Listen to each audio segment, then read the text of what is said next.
Assalamualaikum Bang Iksan Gumelar. Alhamdulillah kita bisa bincang-bincang nih, belum sempat bertemu lagi. Nah, hari ini paling tidak ya beberapa saat kita akan bincang. Tadi 3 berita tentang kesehatan jiwa kami sampaikan ya. Saya juga tadi membahas pula sebenarnya masalah polisi yang juga lagi bunuh sana bunuh sini nih, karena di Semarang, ada di Sumatera juga ya, polisi sama polisi sama SMK. Tapi nampaknya ini bagian dari kesehatan jiwa yang nampaknya cukup besar. Ini ada remaja 20 juta orang. Remaja kita berdasarkan penelitian yang udah cukup lama lagi penelitiannya ini terkena ODGJ atau ODMK. Dan juga di kalangan orang hari-hari terakhir kita dengar pula masalah narsistik personal disorder. Saya pengen tahu nih.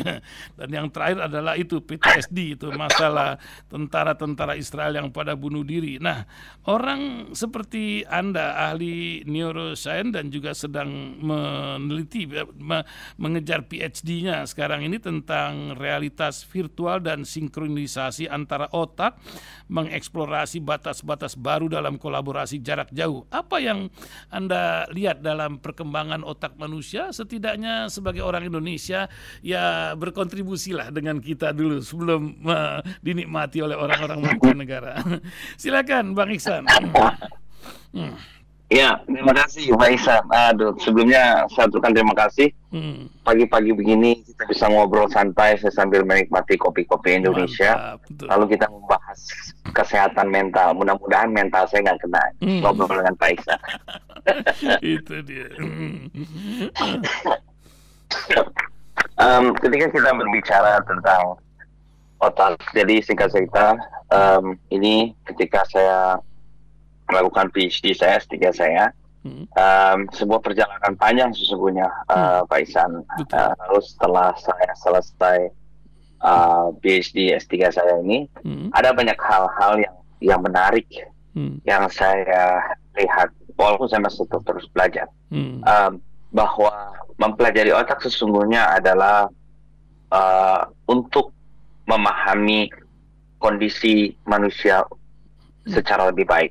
Singkat cerita, sebagai konkret contoh, ketika nih Pak Iksan ngobrol sama saya, atau dengan narsum yang lain mungkin tingkat stresnya 1, tapi begitu ngobrol sama saya tingkat stresnya jadi 10. Nah, hal-hal seperti itu kan tidak nampak, tapi secara perilaku dia tidak nampak Pak Iksan, tapi secara otak dia akan nampak. Baik, walaupun secara raut muka hal-hal itu tidak terpancar karena kita mungkin selalu menjaga secara publik sosial, kita selalu dianggap harus kuat dan segala macam. Tapi otak kita tidak bisa berbohong, Pak Iksan. Nah, inilah kenapa banyak orang mulai melihat otak itu untuk memahami kondisi kejiwaan. Dari situ kita bisa melihat seberapa stres seseorang, tingginya tingkat depresi seseorang dengan melihat otak. Karena otak ini sangat unik, bukan cuma sekedar unik, dia kompleks. Saya melihat ini salah adalah salah satu organ tubuh manusia yang Allah ciptakan yang amazing. Saya nggak tahu lagi bahasanya, karena semua hal aktivitas, mulai dari desain, arsitektur kita, warna, mampu mendengar suara, mampu membedakan suara, segala jenis apapun, itu harus diproses oleh otak kita. Dan otak itu sangat kompleks, termasuk dia bisa memberikan gambaran-gambaran kondisi kejiwaan kita, apakah kita sedang sakit atau tidak sakit, termasuk PTSD. Kira-kira begitu. Ya. Nah, sekarang kita hadapi banyak kalangan generasi Z. Kita mulai dari generasi yang satu ini, karena banyak orang tua juga bingung menghadapinya, karena ini dikenal juga sebagai generasi strawberry apa ya. Mungkin kalau Bang Iksan ini kan dulu tahan banting, apalagi pernah di pesantren ya. Apalagi pesantren pun sekarang nggak boleh ada banting-banting, nggak seperti dulu ya. Sentuh saja sekarang bisa bisa kena pidana. Apa yang Bang Ihsan Gumilar lihat perkembangan generasi dari generasi, kemanjaankah atau faktor artificial intelligence kah atau faktor dunia yang sekarang sudah dalam genggaman, dan mungkin banyak orang tua yang akan menjadikan referensi bincang kita pagi ini dalam menghadapi kesehatan jiwa para remaja ini. Gimana Bang Ihsan Gumilar? Ini sangat menarik. Ini fenomena menarik karena pola perilaku Gen Z itu yang tadi mungkin sudah dipaparkan, istilah apa strawberry, di luarnya kelihatan cantik, keren, tapi sangat fragile, tapi dalamnya itu sangat lemah. Ini memang satu pola yang tidak ada sebelumnya. Nah, ini menarik. Menurut hemat saya, tentunya ini berbicara ini dalam waktu yang sangat pendek ini. Ada banyak faktor. Secara psikologis, banyak faktor yang menuntun perilaku manusia kenapa bisa jadi A atau B, C, dan C. Tapi saya melihat seperti ini, Pak Ihsan. Dulu saya melihat, kalau saya melihat, saya simpulkan bahwa generasi saat ini ada memang hubungannya dengan hadirnya kecepatan arus informasi yang hadir di tangan kita. Everything bisa kita dapatkan dalam ujung jari kita. Semua apapun. Nah, saking banyaknya informasi itu kita harus olah. Nah, saya ambil, izinkan saya men-share satu istilah ketika kita berbicara otak. Otak itu cara prinsip harus efisien. Harus efisien. Use it or lose it. Use it or lose it. Jadi banyaknya aktivitas yang kita lakukan, mulai dari bangun tidur sampai kita tidur lagi, itu ada jutaan aktivitas. Jutaan aktivitas bukan aktivitas fisik. Sekalipun kita diam di rumah, kita melakukan aktivitas. Contoh, saya misalkan kalau nggak kerja, saya duduk kayak di rumah, saya mikir dong. Contoh lah, misalkan banyak Gen Z karena aduh males nih, baru kerja 2 bulan dia keluar lagi, terus saya mendingan kerja di rumah nyantai. Bukan berarti ketika dia diam di rumah otak dia tidak bekerja. Otaknya bekerja selama nafasnya masih ada. Otak itu selalu dibutuhkan. Contoh, dia mikir, dia ngerasa galau, itu perlu otak. Dia ngerasa emosi gue kayaknya lagi nggak stabil, overthinking, itu perlu otak. Karena otak itu memerlukan energi untuk bekerja, maka apapun aktivitas otak, baik yang nampak secara fisik ataupun hanya terjadi di dalam diri kita, otak itu diperlukan untuk berbagai macam hal, decision making, menganalisa diri sendiri, dan segala macam. Nah, oleh karena itu, jutaan aktivitas, baik nampak tidak nampak, maka otak itu harus bekerja secara efisien. Singkat cerita begini, kalau saya mampu mengenali suara Pak Ihsan, contoh, otak pola di, misalkan gelombang otak saya, baik kita bisa bicara secara gelombang otak, ataupun secara gambar, itu ada polanya. Singkat cerita, ketika saya mendengar suara Pak Ihsan, itu misalkan polanya di otak saya bulat, misalkan ya. Tapi begitu saya mendengarkan suara misalkan yang lain, misalkan Krishna, Pak Presiden, betul, misalkan dengan Pak Krishna, mungkin segitiga. Tapi begitu dengan Pak Presiden, segitiga nggak bulat, mungkin jadinya kotak. Nah, pola ini, dia itu ketika untuk membentuk pola itu harus ada jutaan sel saraf yang aktif secara bersamaan, at the same time, nggak boleh meleset, Pak. Harus dalam waktu yang sama. Untuk membentuk kotak itu, contohnya nih ada 1 juta saraf yang aktif. Ya udah, besok harus 1 juta saraf itu juga yang aktif untuk membentuk. Nanti kalau segitu, itu beda lagi tuh. Gengnya beda lagi untuk aktif membentuk segitiga. Nanti untuk yang polanya bulat beda lagi. Nah, bayangkan otak kita harus memproses jutaan informasi, baik yang nampak atau kita cuma sekedar mikir, dalam miliaran saraf. Dia harus persis dalam waktu yang sama dan bekerja yang sama. Nah, makanya ada hal-hal yang biasa kita lakukan setiap hari, itu biasanya kita udah nggak mikir lagi. Contoh ya, contoh nih Pak Isan kalau belajar motor dulu suka lihat kanan kiri nggak ya? Kalau misalkan bawa motor ya kan, ya kan. Nah udah lama kelamaan, ya kan, bawa motor mau belok kanan udah nggak pakai sen, belok aja hajar kanan, ya kan. Tapi bisa selamat sampai. Ya kan? Contoh nih contoh real, ibu-ibu misalkan kanan kiri, itu kan sering terjadi. Ya, kita begitu lihat maklum lah mak.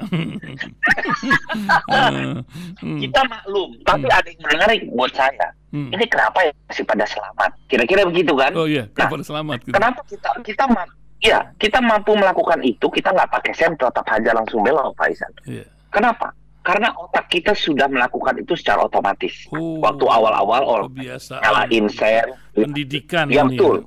Pendidikan, betul. Betul. Nah, betul. Pendidikan itu sesungguhnya membentuk pola.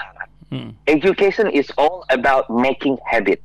Habit itu, bahasa mudanya adalah sebuah perilaku atau emosi pun yang kita lakukan secara terus-menerus. Maka dia menjadi pola. Betul. Sogokan jalan terus, aman-aman aja gitu kan. Iya. Lanjut. Ini kan saya melanjutkan. Maksud saya begini, ketika kita pola itu misalkan bulat, ya, untuk belok kanan, ngambil sen ke kanan, itu polanya bulat, misalkan ya. Sorry, kita kembali ke contoh yang tadi untuk dengarkan. Misalkan membedakan suara Pak Isan itu tadi misalkan bulat gitu ya. Itu pertama kali saya dengar suara Pak Isan. Besok saya dengar nih misalkan 1 juta sel saraf juga aktif bareng-bareng tapi belum saling kenal. Nah, ketika setiap hari saya siaran sama Pak Isan, bangun tidur pun ada suara Pak Isan, saya akan tahu itu suara Pak Isan. Kenapa? Karena 1 juta sel saraf ini dia udah main bareng-bareng terus setiap pagi dan dia mampu merecognize. Nah, kenapa kita mampu melakukan banyak hal secara otomatis tanpa kita lagi berpikir? Karena jutaan sel saraf ini sudah sering aktif bareng-bareng, maka dia mampu mengeksekusi sebuah perilaku, emosi itu secara otomatis. Itulah kenapa perilaku otomatis bisa terjadi. Nah, apa hubungannya dengan tadi kembali ke pertanyaan Gen Z? Jadi ketika sebuah kebiasaan itu, Pak, tidak dilakukan karena dia harus efisien. Contoh yang tadinya saya biasa bawa motor, tiba-tiba saya jadi nggak biasa motor. Sekarang saya bawanya mobil. Maka jutaan sel saraf tadi, ya, yang biasa aktif itu akan digantikan dengan jutaan sel saraf aktif untuk mengeksekusi bawa mobil. Nah, makanya ketika saya bawa mobil lama, saya mau balik lagi bawa motor, itu kan agak kagok, Pak. Karena jutaan sel saraf yang dulu aktif itu udah nggak dipakai lagi istilahnya. Karena dipakai dialihkan untuk mengaktifasi bawa mobil. Nah, maksudnya begini, Bapak Ibu. Ketika arus informasi ini banyak, ya, otak manusia baik alamiah, secara nature Allah ciptakan itu harus efisien. Itu memang sudah begitu Allah ciptakan, harus efisien. Karena kalau nggak efisien, dia nggak bisa melakukan banyak eksekusi perilaku kita atau kebiasaan kita dalam sehari-hari. Nah, saking cepatnya informasi yang besar. Nah, Gen Z ini adalah manusia-manusia yang lahir dengan hadirnya sosial media yang sangat luar biasa. Dan informasi-informasi yang diserap. Mereka, mereka tahu banyak, tapi nggak dalam. Mereka tahu banyak hal. Ini ada kejadian ini. Oke, tanya sosmed. Just sosmed. Mereka tahu on the surface, but not deep. Sehingga ini mempengaruhi cara bagaimana orang akhirnya melakukan sebuah analisa. Ini kalau zaman dulu ya, contoh kan kita nggak punya banyak gadget segala macam. Mau ulangan aja harus ribut pinjam catatan teman. Kalau nggak punya uang fotokopi, ya tulislah itu tangan sendiri. Sampai keriting, tulislah keriting ya kan. Sekarang nggak bisa. Nah, hal ini mempengaruhi, singkat cerita, derasnya harus informasi, kemampuan kebiasaan, sekali lagi, kebiasaan jutaan, puluhan juta anak-anak muda Indonesia dalam mencari informasi, lalu dia memberikan keputusan itu secara simple saja. Sehingga dia pengen semuanya fast and instant. Itu kan generasi sekarang. Pokoknya gue pengen cepat-cepat. Sesuatu yang dibangun secara cepat, secara alamiah, sesuatu dibentuk secara cepat, maka kualitasnya pun juga tidak akan lama. Dia akan cepat juga akan berakhir. Begitu yang terjadi. Contoh, semuanya pengen cepat. Oh, tanya ini, gue seolah-olah, aduh, apa ya, gue kayaknya lagi overthinking, gue lagi depresi. Karena saya tanya, gimana kamu tahu? Iya, saya baca di internet. Pertanyaan saya begini kadang-kadang, ya, Bapak Ibu juga punya anak-anak seperti ini, Bapak Ibu nggak usah worry. Saya kasih logika simpel. Orang menjadi psikolog, mau jadi dokter, itu sekolahnya tahunan. Kadang sampai jungkir balik. Nah, anak-anak ini, anggaplah mereka tidak mengenyam bangku pendidikan belajar secara formal. Logika simpel, kita lebih percaya orang yang menghabiskan waktu tahunan untuk mempelajari satu hal, lalu dengan orang yang tidak mempelajari hanya melihat dari internet, lalu dia melakukan diagnosa diri dia sendiri. Dan inilah yang pada akhirnya yang bermasalah. Sesungguhnya bermasalahnya itu mungkin ada orang-orang anak muda yang bermasalah, tapi yang jauh lebih bermasalah adalah cara mereka berpikir, cara mereka mendigest informasi. Dan ini dilakukan oleh puluhan juta anak Indonesia. Alhasil, kemampuan analisa yang tidak dalam, pengen semuanya instan, ya maka kita punya generasi-generasi yang seperti ini. Jika kesenggol sedikit, aduh kayaknya kena deh mental gua. Ini maksudnya mental seperti apa? Jika ditanya mental tuh maksudnya apa sih? Saya yakin mereka juga nggak bisa mendeskripsikan itu. Mental tuh apa? Overthinking tuh apa? Jadi Bapak Ibu, ini memang ini sangat unik. Saya akuin, ini generasi unik yang kalau kita belajar psikologis itu tuh nggak pernah ada pola kayak begini. Kalau kita tarik sekitar 20 tahun, 15 tahun itu nggak ada. Nggak ada. Kebingungan mereka menghadapi. Makan aja mesti pakai handphone sekarang. Mereka itu susah kan? Ini nggak masuk. Atau bayinya pun unik-unik sekarang gitu. Itu mungkin ini pasar psikologi bakal menjadi trending karena berbagai permasalahan remaja. Mungkin ada yang terus ingin disampaikan sebelum kita masuk ke NPD ini, Bang Ihsan. Lanjut Bang. Iya. Saya pikir kalau boleh saya tarik runut balik ya, semua ini saya melihat semua problematika yang terjadi dalam skup besar.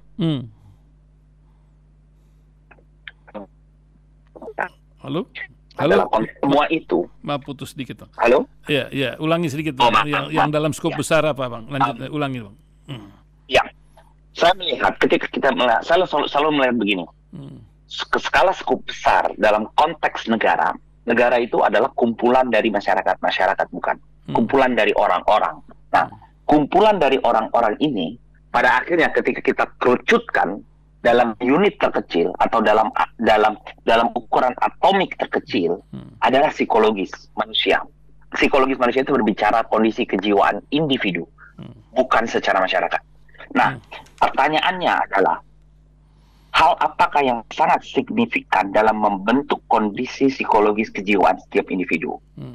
Jawabannya, across culture, di negara apapun, di budaya apapun kita tinggal, salah satu elemen terpenting dalam membentuk psikologis kejiwaan manusia adalah unit terkecil masyarakat, which is family. Itu. Ketika kondisi family tak mampu lagi menyiapkan generasi mas, saya contoh ya, contoh konkret. Di Indonesia saya banyak perhatikan nih Pak Ihsan. Untuk membuat anak diam, banyak orang tua bilang, lu pakai handphone. Anak umur 1 tahun, karena orang tua mungkin, nah ini lagi kondisi orang tua yang muda-muda pengen instan, gue nggak kuat gue dengerin tangan anak gue, mending gue kasih handphone deh, and then berhenti. Tapi berhenti itu, Pak Ihsan, izin saya menyampaikan, ini seperti bom waktu, Pak Ihsan. Kalau memberhentikan tangisan anak itu, anggap itu terus menangis sampai 7 tahun, 8 tahun, anggap 10 tahun, menghentikan itu dengan handphone, anggaplah, nih, kalau kita berbicara, Nabi Muhammad bilang, umat kita umurnya 60-70. Berarti anggaplah asumsinya, umurnya 70 nih anak ini bakal hidup. Misalkan ya, say 60 ya. Berarti berarti dia masih ada 50 tahun, bukan? 10 tahun sudah dihabiskan.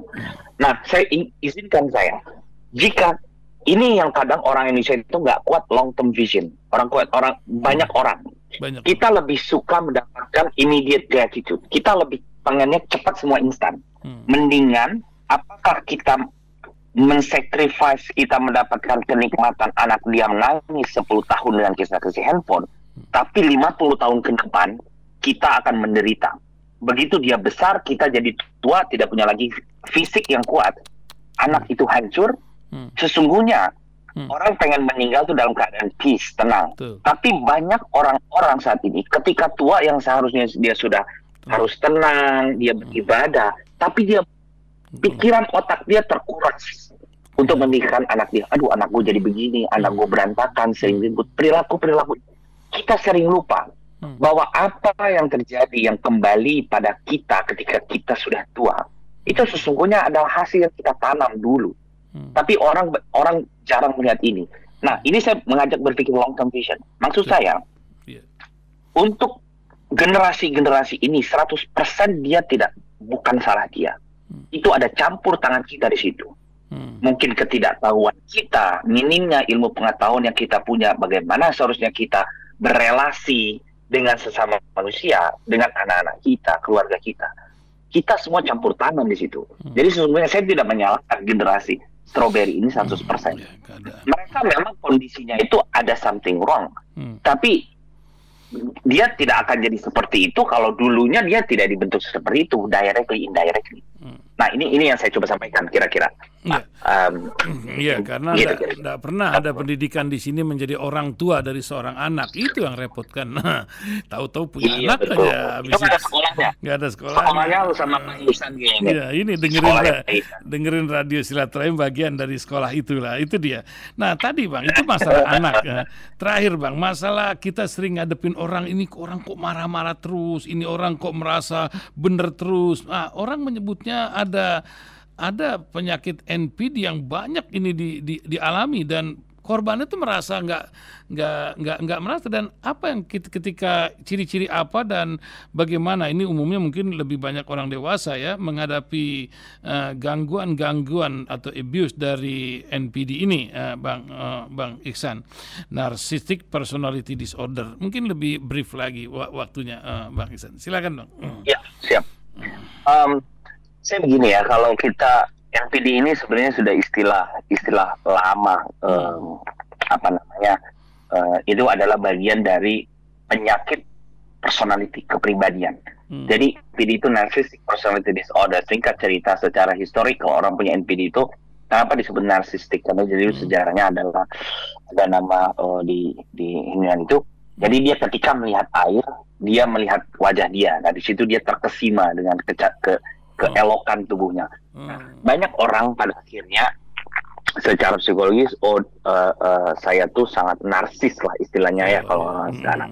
Dia sangat obses dengan diri dia, gitu. Nah, tapi ini ada, yes ada, gitu. Tapi kita perlu sampaikan sekali lagi berbicara apa yang sudah kita sampaikan, bahwa ketika kita melihat banyak orang marah dan segala macam, tidak serta mudah memberikan label bahwa itu narcissistic personality disorder. Karena jumlah narsistik itu jumlahnya ini secara statistik saya misalkan di US itu sekitar 6-7% di Amerika. Nah, jadi di Amerika saya nggak tahu jumlahnya di Indonesia kurang lebih, tapi jumlahnya istilahnya sangat kecil. Nah, bukan kita mungkin kalau kita pengen tahu apakah kita memang narsistik atau tidak, sebaiknya kita pergi ke ahli untuk mendapatkan diagnosa. Sekali lagi ini jangan dikit-dikit narsis itu kan menjadi bahasa awam kita, tapi sesungguhnya ini secara klinik dan diagnos ada sesuatu hal yang memerlukan expert untuk melakukan itu. Tapi kalau memang atau marah atau nggak marah, ini secara garis besar saya pikir kalau banyak orang jalan kesinggung marah, saya pikir mereka bukan narsistik. Mereka tuh karena udah capek aja, capek senggol bacok lah istilah orangnya Pak Ihsan kan. Iya. Luar biasa zaman kayak gini. Masya Allah. Pak, terakhir dari Bang Ihsan Gumelar menghadapi zaman kayak begini dari segi psikologi, neuroscience, menghadapi hidup di tengah zaman yang begini. Apa yang ingin apa yang Bang Ihsan Gumelar, orang yang sedang ahli atau mendirikan apa nih Bang, AIMT sebuah teknologi yang sedang antum rintis ini, mungkin bisa diingatkan untuk pendengar radio Silaturahim. Silakan Bang, penutup kita Bang. Ya, So, IPATHY itu adalah sebuah company teknologi tentang AI. Jadi sesungguhnya AI yang ada hari ini itu sesungguhnya itu berawal dari neuroscience, bagaimana otak bekerja. Nah, singkatnya bahwa dengan mempelajari otak, lalu saya shifting ke dunia AI, sebenarnya sangat terkait, tidak ada yang terpisah. Nah, tapi maksud saya begini. Dengan menghadapi kondisi saat ini, otak kita itu sudah Allah ciptakan very sophisticated, very advanced. Tidak ada teknologi di dunia saat ini yang kemampuannya mampu melebihi kemampuan kapabilitas otak manusia. Itu tidak ada. Karena waktu kita terbatas, saya hanya bisa sampaikan itu. Tapi di telespekta mungkin nanti next time ya. Harus ada. Nah, maksud saya, maksud saya begini. Kehidupan kita itu up and down. Kehidupan kita itu tidak linear. Tidak ada orang mau soleh itu akan jalannya mudah, nggak ada.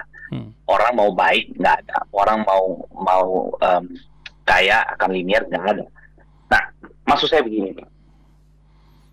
Kondisi psikologis kita jangan berharap bahwa kita akan selalu happy, kita nggak pernah galau, nggak. Jangan seperti itu. Kita harus accept, kita harus terima bahwa dengan perjalanan hidup kita akan penuh dengan kegalauan, kita akan bertemu dengan kesedihan, kita akan bertemu dengan happiness dan segala macam. Tapi poinnya adalah ketika kita bertemu dengan beragam macam kondisi kejiwaan itu yang mungkin bisa di-trigger oleh banyak hal, ingatlah bahwa Islam itu sudah memberikan resep sesungguhnya bagaimana supaya otak kita stabil. Nah, kita as a Muslim, saya melihat bahwa banyak konsep-konsep Islam yang sudah disampaikan puluhan abad lalu, dan itu sangat relevan dengan nilai-nilai psikologi modern saat ini. Saya tahu, terlepas dari banyak para psikolog-psikolog yang mungkin ingin menafikan agama, tapi buat saya it doesn't matter. Buat saya pribadi, ini saya berbicara dalam konteks kultur Muslim ya, Pak Ihsan, karena mungkin pendengarnya banyak orang Muslim.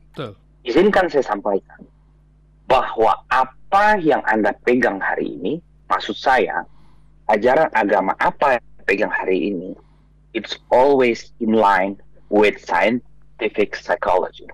Saya tidak punya banyak waktu untuk menjelaskan itu. Tapi, just do it, Anda lakukan, maka psikologis Anda akan stabil. Ketika Anda ada masalah, Anda lari dari situ. Karena Islam it's all about stabilizing psychology. Quran itu isinya mostly adalah tentang bagaimana Anda menstabilkan kondisi kejiwaan Anda. Katanya kalau Anda sedih, katakan la tahzan innallaha ma'ana. Hey, don't be sad. Jangan Anda sedih karena Allah ada bersama kamu. Ini memberikan sebuah buffer, daya tahan seseorang untuk terus menjalani kehidupan sesedih apapun. Nah, jadi singkat cerita, apapun permasalahan Anda, sebisa mungkin Anda kembali lagi, buat circle yang bagus supaya nilai-nilai itu bisa tetap ada pada diri Anda. Dan Anda akan mempunyai kondisi kejiwaan yang stabil, setidaknya Anda masih bisa terus menjalani kehidupan. Stuck boleh, tapi tidak boleh selamanya. Begitu kira-kira Pak Ihsan. Terima kasih Bang Ihsan Gumelar, luar biasa. Ya, bagaimana sekolahnya di mana? Kalau tidak salah Anda juga sebagai pengurus Muhammadiyah ya di New Zealand ya, bersama Husni dan teman-teman di sana. Begitu ya, Bang ya? Ya, alhamdulillah. Apa yang bisa kita lakukan untuk umat walaupun nggak di Indonesia, kita coba maksimalkan. Nah, mudah-mudahan segera berdiri lembaga pendidikan di sana dari Muhammadiyah Go Internasional. Terima kasih Bang Ihsan Gumelar. Assalamualaikum. Sama-sama. Salam buat keluarga semua. Assalamualaikum warahmatullahi wabarakatuh. Assalamualaikum warahmatullahi wabarakatuh.